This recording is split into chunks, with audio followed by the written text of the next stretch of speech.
Hi hello guys, welcome to VGS atrocity vlogs. முட்டை வச்சு தாங்க ஒரு கிரேவி, ஸ்க்ராம் பண்ண முட்டை கிரேவி எப்படின்னு பார்க்கலாம் வாங்க.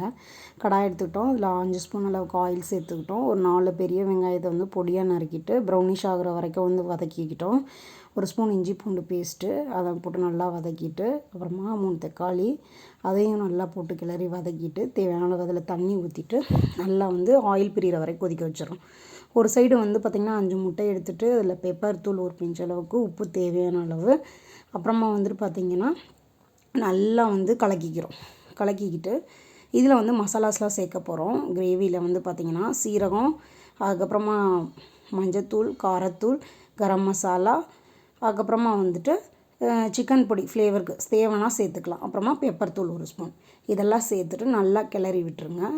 ஃப்ளேம் வந்து கம்மியாக வச்சுட்டு கிரேவி வந்து நல்லா ஆயில் பிரிஞ்ச அளவுக்கு வச்சுக்கோங்க. இந்த டைமில் இன்னொரு சைடில் வந்து ஒரு கடாயில் ஆயில் ஊற்றிக்கிட்டு கலக்கி வச்சுருக்க அந்த முட்டையை வந்து ஸ்க்ராம்பிள் பண்ணணும். அதுக்கு ரெடி பண்ணுறோம். நல்லா ஊற்றிட்டு நல்லா லோ ஃப்ளேமில் கொஞ்சம் மீடியம் ஃப்ளேமில் வச்சுட்டு கிளறிட்டே இருங்க. கருகிடக்கூடாது. கிளறிட்டே இருக்கும்போது முட்டை பொரியல் ஆகிற மாதிரி வரும். அதான் ஸ்க்ராம்பிள்டு. நல்லா வந்து கொத்தி விட்டுருங்க. ஸ்க்ராம்பிள்டு முட்டை வந்து ரெடி ஆயிடுச்சு. இப்போ கிரேவியில் வந்து இதை தூக்கி ஊற்றிட்டோன்னா சுவையான டேஸ்ட்டான அந்த முட்டை கிரேவி வந்து ரெடி ஆகிடும். இந்த சப்பாத்தி, பூரி இதுக்கெல்லாம் நீங்கள் வச்சு சாப்பிடலாம். ஓகேங்களா? நீங்களும் ட்ரை பண்ணி பார்த்துட்டு எப்படி இருக்குன்னு சொல்லுங்கள். நம்ம சேனலை ஃபஸ்ட் டைம் பார்க்குறவங்களா அப்படின்னா பெல் பட்டனை தட்டி விடுங்க. நம்ம போடுற வீடியோலாம் உங்களுக்கு நோட்டிஃபிகேஷனாக வரும். தேங்க்யூ ஃபார் வாட்சிங்.